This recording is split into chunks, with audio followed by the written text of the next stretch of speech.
ओम शांति 7/10/2025 प्रातः मुरली। ओम शांति। बाप दादा मधुबन।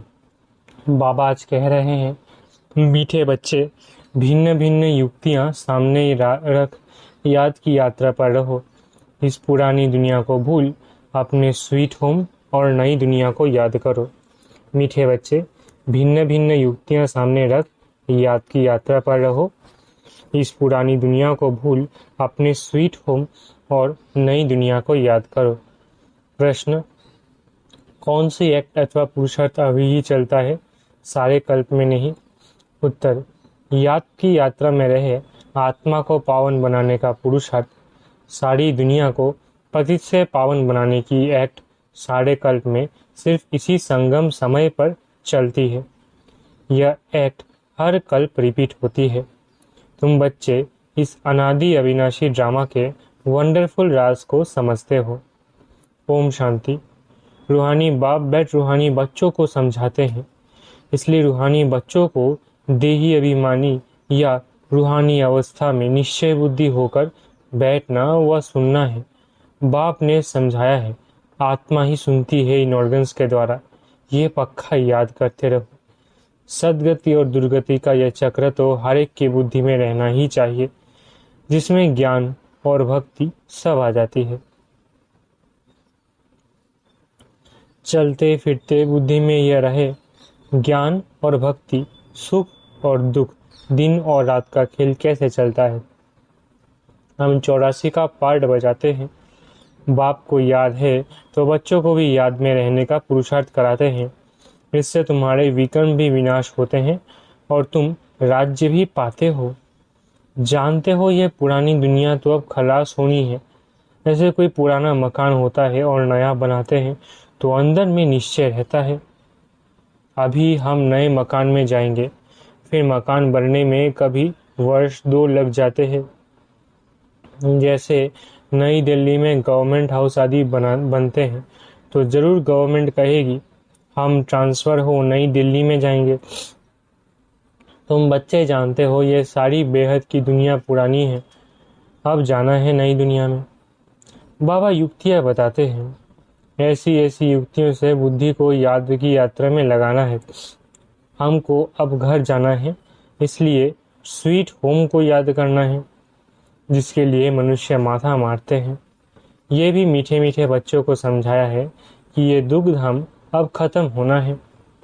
भल तुम यहाँ रहे पड़े हो, परंतु ये पुरानी दुनिया पसंद नहीं है। हमको फिर नई दुनिया में जाना है। भल चित्र आगे कोई भी ना हो तो भी तुम समझते हो अब पुरानी दुनिया का अंत है। अब हम नई दुनिया में जाएंगे।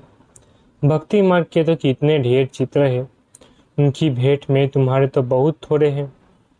तुम्हारे ये ज्ञान मार्ग के चित्र है और वो सब है भक्ति मार्ग के। चित्रों पर ही सारी भक्ति होती है। अब तुम्हारे तो है रियल चित्र, इसलिए तुम समझा सकते हो रॉन्ग क्या राइट क्या है। बाबा को कहा ही जाता है नॉलेजफुल। तुमको ये नॉलेज है। तुम जानते हो हमने सारे कल्प में कितने जन्म लिए हैं, ये चक्र कैसे फिरता है। उनको निरंतर बाप की याद और इस नॉलेज में रहना है। बाप तुमको सारे रचता और रचना की नॉलेज देते हैं, तो बाप की भी याद रहती है। बाबा ने समझाया है, मैं तुम्हारा बाप, टीचर, सदगुरु हूँ। तुम सिर्फ ये समझाओ। बाबा कहते हैं, तुम मुझे पतित पावन लिबरेटर गाइड कहते हो ना। कहाँ का गाइड? शांति धाम, मुक्ति धाम का। वहाँ तक बाप ले जाकर छोड़ेंगे। बच्चों को पढ़ाकर सिखलाकर गुल बनाकर घर ले जाएंगे छोड़ेंगे। बाप के सिवाय तो कोई ले जा नहीं सकते। भल कोई कितना भी तत्वज्ञानी व ब्रह्म ज्ञानी हो, वो समझते हैं हम ब्रह्म में लीन हो जाएंगे। तुम्हारी बुद्धि में है कि शांति धाम तो हमारा घर है, वहाँ जाकर फिर नई दुनिया में हम पहले आएंगे, वो सब बाद में आने वाले हैं। तुम जानते हो कैसे सब धर्म नंबरवार आते हैं। सत्युग त्रेता में किसका राज्य है, उन्हों का धर्मशास्त्र क्या है। सूर्यवंशी चंद्रवंशी का तो एक ही शास्त्र है, परंतु वो गीता कोई रियल नहीं है, क्योंकि तुमको जो ज्ञान मिलता है वो तो यहाँ ही खत्म हो जाता है, वहाँ कोई शास्त्र नहीं। द्वापर से जो धर्म आते हैं उन्हों के शास्त्र कायम हैं, चले आ रहे हैं। अब फिर एक धर्म की स्थापना होती है तो बाकी सब विनाश हो जाने हैं। कहते रहते हैं एक राज्य, एक धर्म, एक भाषा, एक मत हो, वो तो एक द्वारा ही स्थापन हो सकता है। तुम बच्चों की बुद्धि में सतयुग से लेकर कलयुग अंत तक सारा ज्ञान है। बाप कहते हैं अब पावन बनने के लिए पुरुषार्थ करो। आधा कल्प लगा है तुमको पतित बनने में, वास्तव में सारा कल्प ही कहे। ये याद की यात्रा तो तुम अभी ही सीखते हो, वहाँ ये है नहीं। देवताएं पतित से पावन होने का पुरुषार्थ नहीं करते, वो पहले राजयोग सीख यहाँ से पावन हो जाते हैं। उसको कहा जाता है सुखधाम।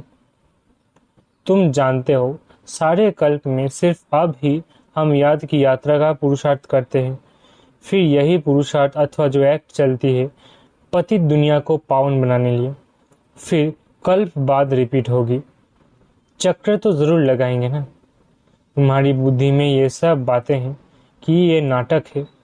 सभी आत्माएं पार्टधारी हैं, जिनमें अविनाशी पार्ट भरा हुआ है। जैसे वो ड्रामा चलता रहता है, परंतु वो फिल्म घिसकर पुरानी हो जाती है। ये है अविनाशी। ये भी वंडर है, कितनी छोटी आत्मा में सारा पार्ट भरा हुआ है। बाप तुम्हें कितनी गुह्य गुह्य महीन बातें समझाते हैं। अभी कोई भी सुनते हैं तो कहते हैं ये तो बड़ी वंडरफुल बातें समझाते हो। आत्मा क्या है वो भी समझा है, शरीर को तो सब समझते हैं। डॉक्टर लोग तो मनुष्य के हार्ट को भी निकाल कर बाहर रखते हैं फिर डाल देते हैं, परंतु आत्मा का किसको पता नहीं। आत्मा पतित से पावन कैसे बनती है ये भी कोई नहीं जानते। पतित आत्मा, पावन आत्मा, महान आत्मा कहते हैं। सब पुकारते भी है कि हे पतित पावन आकर मुझे पावन बनाओ, परंतु आत्मा कैसे पावन बनेगी? उसके लिए चाहिए अविनाशी सर्जन। आत्मा पुकारती उसको है जो पुनर्जन्म रहित है। आत्मा को पवित्र बनाने की दवाई उनके पास ही है। तो तुम बच्चों के खुशी में रोमांच खड़े हो जाने चाहिए। भगवान पर आते हैं, जरूर तुमको भगवान भगवती बनाएंगे। भक्ति मार्ग में इन लक्ष्मी नारायण को भगवान भगवती ही कहते हैं। तो यथा राजा रानी तथा प्रजा होगी ना। आप समान पवित्र भी बनाते हैं, ज्ञान सागर भी बनाते हैं, फिर अपने से भी जास्ती विश्व का मालिक बनाते हैं। पवित्र अपवित्रता का कंप्लीट पार्ट तुमको बजाना होता है। तुम जानते हो बाबा आया हुआ है फिर से आदि सनातन देवी देवता धर्म स्थापन करने, जिसके लिए ही कहते हैं ये धर्म प्राय लोप हो गया। उनकी बर के झाड़ से ही भेंट की गई है। शाखाएं ढेर निकलती है, थूर है नहीं। ये भी कितने धर्मों की शाखाएं निकली हैं। फाउंडेशन देवता धर्म है नहीं, प्राय लोप है। बाप कहते हैं वो धर्म है, परंतु धर्म का नाम फिरा दिया है। पवित्र न होने के कारण अपने को देवता कह न सके।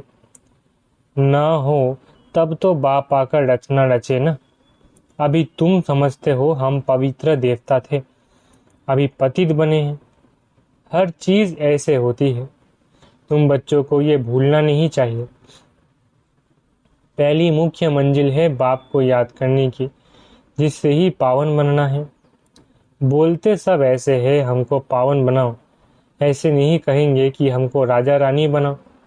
तो तुम बच्चों को बहुत फखुर होना चाहिए। तुम जानते हो हम तो भगवान के बच्चे हैं, अभी हमको जरूर वर्षा मिलना चाहिए। कल्प कल्प ये पार्ट बजाया है, झाड़ बढ़ता ही जाएगा। बाबा ने चित्रों पर भी समझाया है कि ये है सदगति के चित्र। तुम मोरली भी समझाते हो, चित्रों पर भी समझाते हो। तुम्हारे इन चित्रों में सृष्टि के आदि मध्य अंत का राज आ जाता है। बच्चे जो सर्विस करने वाले हैं आप समान बनाते जाते हैं, पर कर पढ़ाने की कोशिश करनी चाहिए। जितना जास्ती पढ़ेंगे उतना ऊंच पद पाएंगे। बाप कहते हैं मैं तदबीर तो कराता हूँ, परंतु तकदीर भी हो ना। हर एक ड्रामा अनुसार पुरुषार्थ करते रहते हैं। ड्रामा का राज भी बाप ने समझाया है। बाप बाप भी है, टीचर भी है, साथ ले जाने वाला सच्चा सच्चा सदगुरु भी है। वो बाप है अकाल मूर्त। आत्मा का ये तख्त है ना, जिससे ये पार्ट बजाते हैं। तो बाप को भी पार्ट बजाने सदगति करने के लिए तख्त चाहिए ना। बाप कहते हैं मुझे साधारण तन में ही आना है, भपका व ठाठ कुछ भी नहीं रख सकता हूँ। वो गुरुओं के फॉलोअर्स लोग तो गुरु के लिए सोने के सिंहासन, महल आदि बनाते हैं। तुम क्या बनाएंगे? तुम बच्चे भी हो, स्टूडेंट भी हो, तो तुम उनके लिए क्या करेंगे, कहाँ बनाएंगे? ये है तो साधारण ना। बच्चों को ये भी समझाते रहते हैं वैश्यों की सर्विस करो, गरीबों का भी उद्धार करना है। बच्चे कोशिश भी करते रहते हैं। बनारस में भी गए हैं, उन्हों को तुमने उठाया तो कहेंगे वाह, बीके की तो कमाल है। वैश्याओं को भी ये ज्ञान देती है। उनको भी समझाना है अभी तुम ये धंधा छोड़ शिवालय की मालिक बनो, ये नॉलेज सीख कर फिर सिखलाओ। वैश्याएं भी फिर औरों को सिखला सकती हैं। सीख कर होशियार हो जाएंगी तो फिर अपने ऑफिसर्स को भी समझाएंगे। हॉल में चित्र आदि रख बैठकर समझा तो सब कहेंगे वाह, वैश्याओं को शिवालय वासी बनाने के लिए ये बीके निमित्त बनी है। बच्चों को सर्विस के लिए ख्यालात चलने चाहिए। तुम्हारे ऊपर बहुत रिस्पॉन्सिबिलिटी है।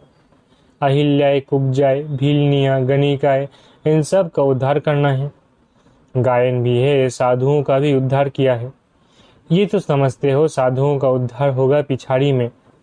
अभी वो तुम्हारे बन जाए तो भक्ति मार्ग ही सारा खत्म हो जाए, रिवॉल्यूशन हो जाए, सन्यासी लोग ही अपना आश्रम छोड़ दे, बस हमने हार खाई।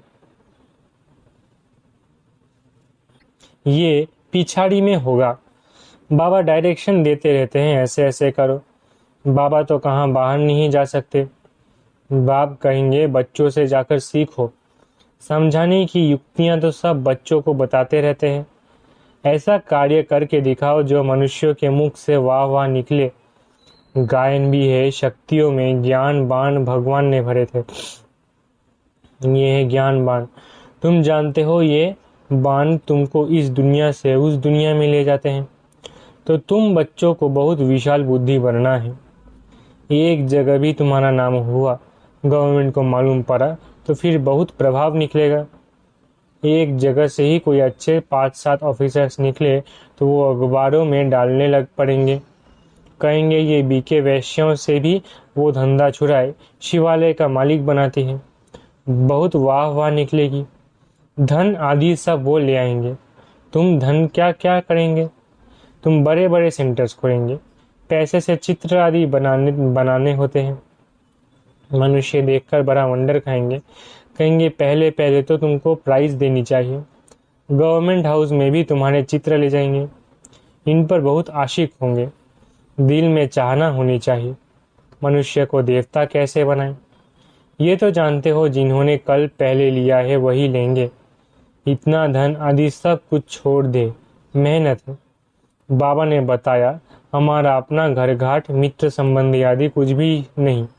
हमको क्या याद पड़ेगा? सिवाय बाप के और तुम बच्चों के कुछ नहीं है। सब कुछ एक्सचेंज कर दिया है। बाकी बुद्धि कहाँ जाएंगी? बाबा को रथ दिया है, जैसे तुम वैसे हम पढ़ रहे हैं। सिर्फ रथ बाबा को लोन पर दिया है। तुम जानते हो हम पुरुषार्थ कर रहे हैं सूर्यवंशी घराने में पहले पहले आने के लिए। यह है ही नर से नारायण बनने की कथा। तीसरा नेत्र आत्मा को मिलता है। हम आत्मा पढ़कर नॉलेज सुन देवता बन रहे हैं, फिर सो राजाओं का राजा बनेंगे।